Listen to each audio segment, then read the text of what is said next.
The Alaska Memory Card Murders, the case of Bryan Steven Smith. On a quiet street in Anchorage, Alaska's Fairview neighborhood in 2019, a chilling discovery shattered the peace. A woman found an ordinary-looking SD memory card lying on the street. The card had a handwritten label, "Homicide at Midtown Marriott." Inside, police found a nightmare, a dozen videos, and nearly 40 photos of a woman being brutally tortured, assaulted, and murdered. That single memory card led police to identify the victim as 30-year-old Kathleen Jo Henry, and to a suspect, Bryan Steven Smith. Who was Bryan Steven Smith? Smith, born in South Africa in 1971, had immigrated to the United States, and became a naturalized U.S. citizen in September 2019, shortly before killing Henry. He worked in Anchorage as a maintenance man at a Marriott International affiliate hotel. During the trial, prosecutors revealed Smith confessed to police that he specifically targeted vulnerable women, often luring them with offers of food, shelter, or alcohol. Smith's recorded crime against Kathleen Henry took place at the Anchorage hotel where he worked,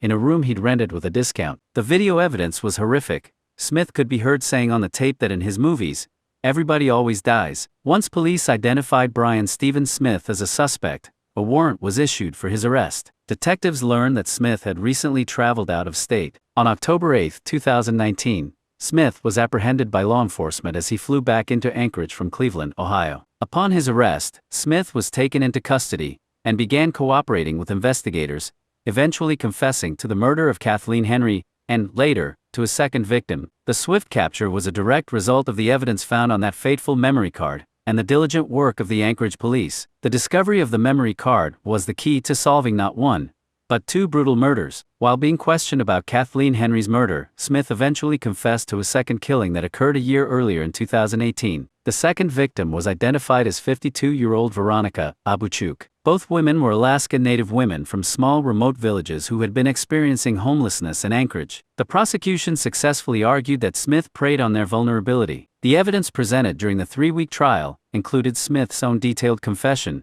the chilling videos of Kathleen Henry's murder, and evidence relating to Veronica Abuchuk. The jury was convinced by the evidence of extreme malice and cruelty. In February 2024, an Anchorage jury took less than 2 hours to reach a verdict, finding Bryan Steven Smith guilty on all 14 counts against him. These included 2 counts of murder in the first degree for the deaths of Kathleen Jo Henry and Veronica Abuchuk, as well as sexual assault in the second degree, tampering with physical evidence, and misconduct involving a corpse. Crucially, the jury also found an aggravating factor in Kathleen Henry's murder: that Smith had subjected her to substantial physical torture. This finding made Smith subject to a mandatory 99-year sentence for her murder alone. During the trial and his sentencing, Smith, a soft-spoken man, reportedly showed no emotion. Smith's sentencing hearing took place on July 12, 2024, before Superior Court Judge Kevin Saxby. Family members of the victims, including Veronica Abuchuk's daughter, provided statements, hoping Smith would live the rest of his life with no hope. The state advocated for a lengthy sentence,